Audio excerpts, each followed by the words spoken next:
هست او است که گاه وقت یک عده در باب اصطلاحات مخالفت میکنن. دقت کنید مثلا یک نفر میگه که نظام اسلامی فقط خلافت اسلامی است، یک نفر دیگه میگه که نه فقط امارت اسلامی است، یک نفر دیگه مثلا میگه که آل جمهوریت اسلامی است. چیزای زیاد است.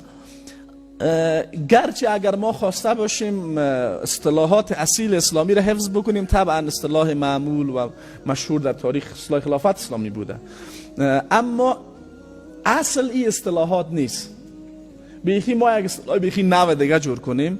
مهم چیز ساختار نظام است که اون نظام مرجعیت نظام اسلامی چیست؟ مرجعیت شریعت اسلامی باشه و عمل کردش مطابق اسلام باشه، ولو پسوند اسلامی نداشته باشه که خود اسلامی است. دقت کردین؟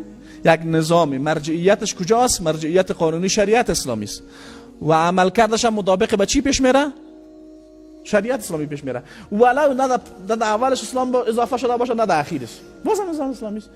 و یک نظامی که هم در اولش پیشوند اسلامی داشته باشه هم در اخیرش پسوند اسلامی داشته باشه، خب مرجع شریعت اسلامی نباشه و عمل کردش با اسلام برابر نباشه، اسلامی نیست. پس اصطلاحات مهم نیست، بلکه حقیقت یک موضوع مهم است. و میخاطر علما یک اصطلاح دارن میگه لا مشاهده فی الاصطلاح، در اصطلاح مناقشه نیست. دقت کنید که یک نفر بگه که مثلا خصوصا که این اصطلاحات منسوسی غیر قابل تعدیل نیست. ما در تاریخ اسلام اصطلاحات زیاد به عین مفهوم کلمات مختلفه به کار برده شده، نه به عین مفهوم چی شده؟ کلمات مختلفه به کار. مثلا مرز امامدار مسلمان هم خلیفه گفته شده، هم امیر گفته شده، هم امام گفته شده، هم یک چیز دیگه گفته شده، فرق نمیکنه. دقت کردین؟ پس مهم مفهوم است نه کلمات و اصطلاحات. مثل که ما فعلا در شرایط امروزی در جنگ اصطلاحات قرار داریم. نه امروزا که سر صدا اصل هستیم، یک میگه ما جمهوریت اسلامی داریم، ما امارت و گدوری زیاد است، بیخی یک کلمه نو بگن. خب مهم چیست؟ مهم است نظامی که ایجاد میشه مرجعیت تشریعیش که گپ اول است، که به تعبیر برادر تسلیم بودن به حاکمیت الله تمثیل میشه، شریعت الله متعال باشه و از لحاظ رفتار و عمل کرده مطابق آنچه الله متعال گفته، آنچه پیامبرش گفته عمل بکنه، اسلامی است. دقت کردین؟ ولو نامش بخی یک چیز دیگه وانیم. به هر ترتیب قاعدتا ما وقتی یک اصطلاح را به اسلام پیوند میتیم، برای بودن و نبودن و اصطلاح اول به مرجع اولی شریعت مراجعه میکنیم که چی هست؟ کتاب الله متعال، و دوم هم سنت رسول الله صلی الله علیه و سلم، و سوم هم اجماع و بعد از آن قیاس و چیزای دیگه از این قبیل. خب اول آیا در قرآن کریم ما دلایل برای وجود آنچه ما از او امروز به نظام سیاسی اسلام تعبیر میکنیم در وجود داره یا نه؟ دقت کنید، ما دوباره تکرار میکنم که بازی کلمات چی نیست، چون یک ترفند جریان به نام نوندیشای دینی امیز که تو وقتی نظام اسلامی بگه محاکمت میگه اعلی میگه تعریف بر از پیامبر که گفته باشه نظام سیاسی اسلامی، این ترفند بسیار طفلانه هست. دقت کنین این تعبیر امروزی است که ما از این مفهوم داریم. اگر یک کسی یک مفهوم دیگه هم بگه مشکلی نداره. خب دلیل اولی که در قرآن کریم در این باب وارد است و من فکر میکنم یک موضوع اساسی است و محوری است که دهها آیت قرآن کریم و حتی مبالغه نیست اگر بگیم صدها آیت قرآن کریم الله تبارک و تعالی در اونا دستور میته و امر میکنه بر ازی که حاکمیت تشریعی در اسلام در جامعه اسلامی از آن الله باید باشه.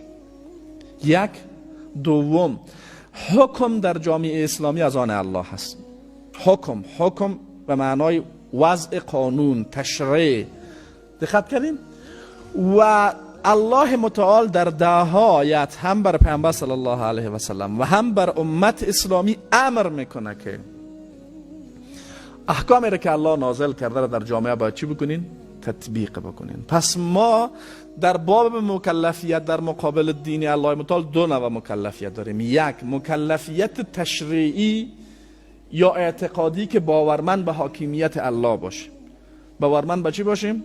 به حاکمیت الله باشیم که هیچ کسی به غیر از الله صلاحیت تشریع و قانونگذاری نداره.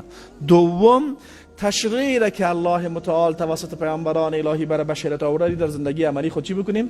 تطبیق و عملی بکنیم. امی ترفندی را که سکولارا با بازی میکنن وقتی برش بگه حاکمیت الهی و میگه اصطلاحی است که نو موجودی جور کرده با سید قطب از او تقلید کرده، می اصطلاح را به کار بدال شما آمده میگه واره میگن. دکتر قرضاوی در کتاب فقه سیاسی خوب گپ میگه، میگه این یک گپ بسیار طفلانه است که سکولارهای امروزی میگن. وقتی مثلا میام مودودی اصطلاحات چارگانه در قرآن نوشته میکنه و یکی اله را میاد توضیح میده بود سیاسی میگه این ابتکار مودودی نیست دیگه. ان الحکم الا لله گپ مودودی نیست. دقت کردین؟ و میخواد رو یک مثال بسیار خیلی خوب میگه کسانی که مفاهیم اسلامی را خوب دقیق نمیفهمن یک بار به کتاب اصول فقه مراجعه بکنن که مرجع اول بر حکم چیست. در نزد همه امت یک امر کاملا اتفاقی بوده. این ابتکار مودودی و سید قطب احمد محمود نیست. درست است اینا به تعبیرات امروزی آمدن ای که اصطلاحات به کار بردن. دقت کردین؟ مثلا توحید حاکمیت یا توحید در تشریع. توحید در تشریع درست است اگر این اصطلاح به این لفظ معمول نبوده، اما مفاهیمی که در قرآن کریم به این دلالت داره در قرآن نوجور شده. بسیار گپ طفلانی است که یک نفر بیاد به اصطلاح جدال کلمات برا بندازه.